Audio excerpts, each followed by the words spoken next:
គេ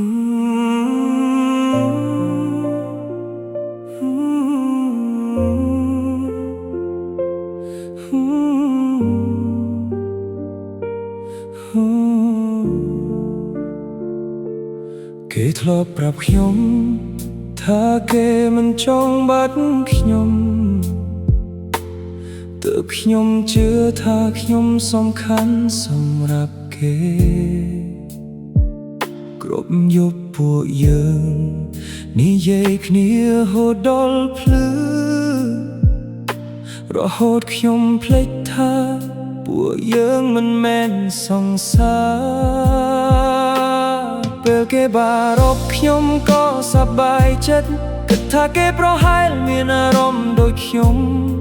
តែចុងក្រោយខ្ញុំទើបដឹងគេគ្រាន់តែយកខ្ញុំធ្វើជាកន្លែងសម្រាប់ចិត្តមានយប់មួយគេប្រាប់ខ្ញុំថាគេកំពុងស្រឡាញ់អ្នកថ្មីម្នាក់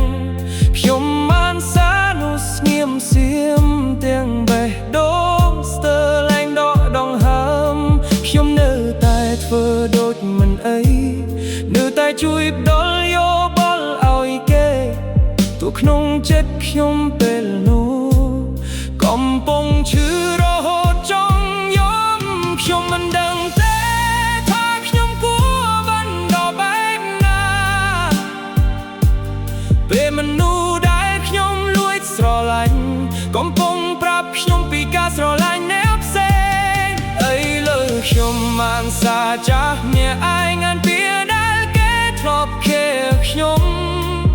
ទាំងដឹងថាពេលនេះគេប្រហែលលែងនឹកខ្ញុំហើយគ្រប់ memory ដែលធ្លាប់មានកំពុងធ្វើឲ្យខ្ញុំឈឺកាន់តែខ្លាំងព្រោះមនុស្សដែលខ្ញុំគិតថាសំខាន់មិនដែលគិតដូចខ្ញុំសោះគេនៅតែមករកខ្ញុំដដែលពេលគេឆ្លោះគ្នាជាមួយអ្នកនោះហើយខ្ញុំក៏នៅតែស្ដាប់គេដូចនោះសិលមុំមិនចេះឈប់ស្រឡាញ់ពេលខ្លះខ្ញុំចង់ដើរចេញតែគ្រាន់តែគេហៅឈ្មោះខ្ញុំបេះដូងមួយនេះក៏ត្រឡប់ទៅកន្លែងដដែលហើយលើខ្ញុំនៅតែអានសាចាហើយនឹកមនុស្សម្នាក់ដដែលមួយដែលមិនមែនសង្សារដែលធ្វើឲ្យខ្ញុំឈឺជាអ្នកណា